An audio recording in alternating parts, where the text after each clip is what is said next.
نحمده ونصلي على رسوله الكريم اعوذ باللہ من الشیطان الرجیم بسم اللہ الرحمن الرحیم لقد كان لكم في رسول اللہ اسوة حسنہ۔ اللہ سبحانہ و تعالی ارشاد فرماتے ہیں تمہارے لیے رسول اللہ صلی اللہ علیہ وسلم کی زندگی میں بہترین نمونہ ہے، زندگی گزارنے کا بہترین قدوہ اور رول ماڈل وہ پیارے آقا صلی اللہ علیہ وسلم کی زندگی میں ہے۔ جیسا کہ ہم سب جانتے ہیں کہ اللہ رب العزت نے دنیاوی و اخروی کامیابی کا معیار وہ پیارے رسول صلی اللہ علیہ وسلم کی مبارک زندگی کو بنایا ہے، آپ کی سنتوں کو بنایا ہے، اور جو جس قدر آپ علیہ الصلاۃ والسلام کی زندگی سے آپ کی سنتوں سے قریب تر ہوتا جائے گا وہ اللہ کے ہاں کامیابی کی جو منازل ہیں اور سیڑھیاں ہیں ان پر چڑھتا چلا جائے گا۔ ماہ ربیع الاول اس حوالے سے بہت اہم ہے کہ اس میں مسلمان وہ آپ علیہ الصلاۃ والسلام کی زندگی سے روشناس ہوتے ہیں، آگاہی حاصل کرتے ہیں، اور یہ ایک اہم موقع ہے اپنی زندگیوں کو تبدیل کرنے کا، سنتیں اختیار کرنے کا، سر کے بالوں سے لے کر پیروں کے ناخنوں تک سنتوں کے رنگ میں رنگ جانے کا یہ اہم موقع ہے۔ ماہ ربیع الاول یہ اسلامی مہینے کا، یہ اسلامی قمری سال کا تیسرا مہینہ ہے، اور اس مہینے کو دیگر مہینوں کے حوالے سے کچھ امتیازی خصوصیات حاصل ہیں، اور اس میں اسلامی تاریخ کے اعتبار سے، سیرت کے اعتبار سے 3 اہم ترین واقعات وہ رونما ہوئے ہیں جن کی وجہ سے یہ مہینہ یہ امتیازی شان کا حامل ہے۔ ان 3 واقعات میں سے سب سے پہلا اور اہم واقعہ وہ رسول اکرم صلی اللہ علیہ وسلم کی ولادت باسعادت ہے کہ اس ماہ ربیع الاول میں آپ علیہ الصلاۃ والسلام دنیا میں تشریف لائے، جلوہ افروز ہوئے، اور جب آپ علیہ الصلاۃ والسلام تشریف لائے تو آپ کی آمد کے موقع پر، آپ کی دنیا میں تشریف آوری کے موقع پر جو خلاف عادت، خارق العادت جو واقعات ہوئے جنہیں سیرت کی اصطلاح میں ارہاسات کہا جاتا ہے وہ بھی بہت اہم ہیں۔ جیسے ولادت کی رات ایوان کسریٰ، اس وقت کی ایک بہت بڑی طاقت تھی، بہت بڑی سپر طاقت تھی، بہت بڑی حکومت تھی، اس ایوان کسریٰ کے 14 بڑے بڑے ستون اور کنگرے وہ گر گئے۔ اسی طریقے سے بت پرستوں کا ایک آتش کدہ تھا، ایک عبادت گاہ تھی ایک فارس کے اندر، جس کے بارے میں یہ مشہور تھا کہ وہاں 1000 سال سے آگ جل رہی تھی اور آگ کی پرستش ہو رہی تھی۔ اس رات آتش کدہ فارس بھی بجھ گیا، اور بھی بے شمار خارق العادہ اور خلاف معمول واقعات وہ رونما ہوئے جن سے یہ پتہ چلا کہ اس رات اللہ رب العزت نے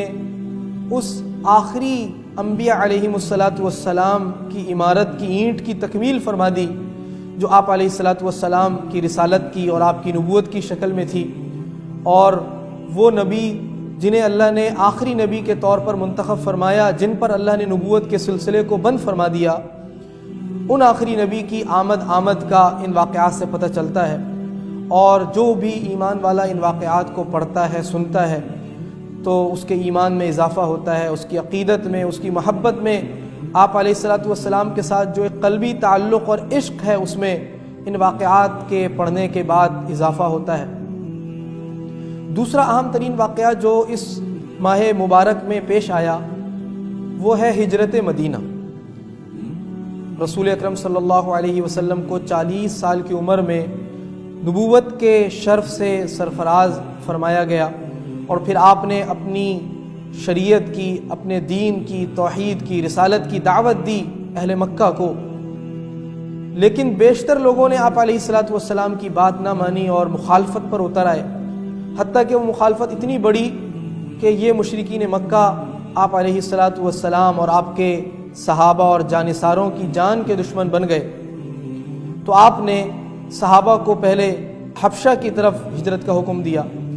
اور پھر اس کے بعد خود طائف تشریف لے گئے، لیکن اللہ رب العزت نے مدینہ منورہ کو، جس کا قدیم نام یثرب تھا، اس کو رسول اکرم صلی اللہ علیہ وسلم کی ہجرت گاہ اور دار الہجرہ کے طور پر منتخب فرمایا، اور سن 13 نبوی ربیع الاول، ماہ ربیع الاول کی پہلی تاریخ کو آپ علیہ الصلاۃ والسلام نے مدینہ منورہ کی جانب ہجرت فرمائی، اور وہاں پہنچ کر ایک اسلامی حکومت اور ریاست کی داغ بیل ڈالی، اور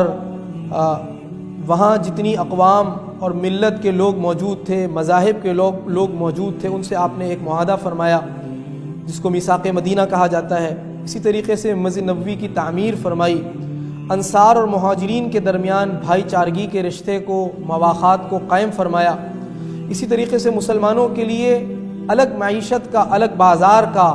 آپ علیہ الصلاۃ والسلام نے بندوبست فرمایا، اور بھی وہ تمام اقدامات جو کسی بھی ایک اسلامی ریاست کے لیے ضروری اور ناگزیر ہوتے ہیں، ان کو آپ علیہ الصلاۃ والسلام نے وہاں پر سر انجام دیا، اور عملاً اپنی امت کو اسلامی حکومت اور ریاست قائم کرنے کے جو اصول ہو سکتے ہیں، جو اس کے لیے اقدامات ہو سکتے ہیں، ان کے بارے میں آگاہی فراہم کی۔ تو اس ہجرت مدینہ کے اندر بھی امت کے لیے بہت ساری نصیحت کی باتیں ہیں، بہت سے قیمتی اسباق ہیں، بہت سی چیزیں اور بہت سی کام کی باتیں اس کے اندر پنہا ہیں، اور مسلمانوں کو اس گوشے کا اور اس اہم واقعے کا بھی ضرور مطالعہ کرنا چاہیے، سمجھنا چاہیے۔ تیسرا اہم ترین واقعہ جو ماہ ربیع الاول میں رونما ہوا، وہ آپ علیہ الصلاۃ والسلام کی دنیا سے رحلت اور دنیا سے پردہ فرمانا تھا۔ آپ علیہ الصلاۃ والسلام کو اللہ نے نبوت کے شرف سے سرفراز فرمایا، 23 سال تک آپ نے جان توڑ محنت فرمائی،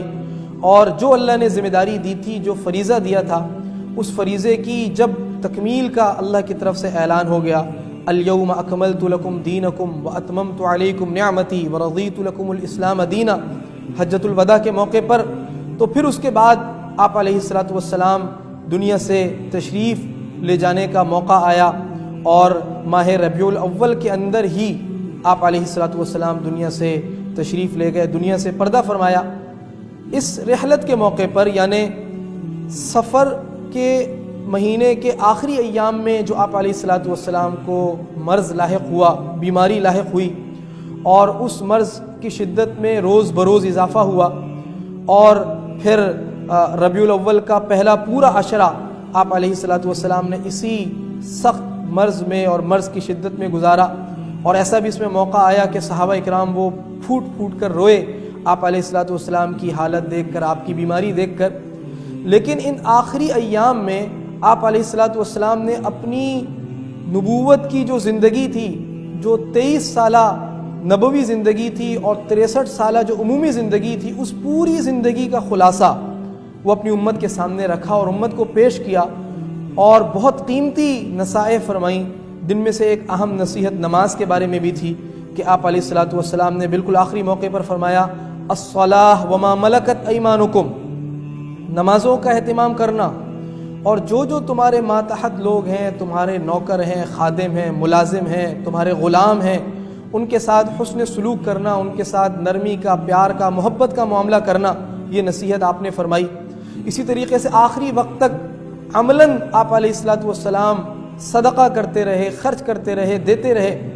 اسی طریقے سے جس طرح آپ نے ساری زندگی توحید کی دعوت دی، شرک سے اپنی امت کو بچایا، ان آخری ایام میں آپ علیہ الصلاۃ والسلام نے ارشاد فرمایا، قاتل اللہ الیہود اتخذوا قبور انبیائہم مساجدا، اللہ تعالیٰ یہودیوں کو ہلاک و برباد کرے، انہوں نے اپنی انبیاء کی جو قبریں تھیں انہیں سجدہ گاہ بنا لیا۔ اپنی امت کو آپ نے فرمایا، تاکید فرمائی، ڈرایا کہ ہرگز تم نبیوں کی، شہداء کی، صدیقین کی، صالحین کی، اولیاء کی جو قبور ہیں، جو ان کی قبریں ہیں، ان پہ سجدے نہ کرنا، یہ آپ نے نصیحت فرمائی، یہ تاکید فرمائی۔ اسی طریقے سے اللہ سے حسن ظن کے بارے میں آپ نے فرمایا کہ تم میں سے کوئی بھی شخص اس وقت تک نہ مرے جب تک کہ وہ اللہ کے ساتھ حسن ظن نہ رکھتا ہو، اور بھی بہت سی اہم ترین باتیں وہ ان آخری ایام میں آپ علیہ الصلاۃ والسلام نے اپنی امت کو تلقین فرمائی۔ بلکہ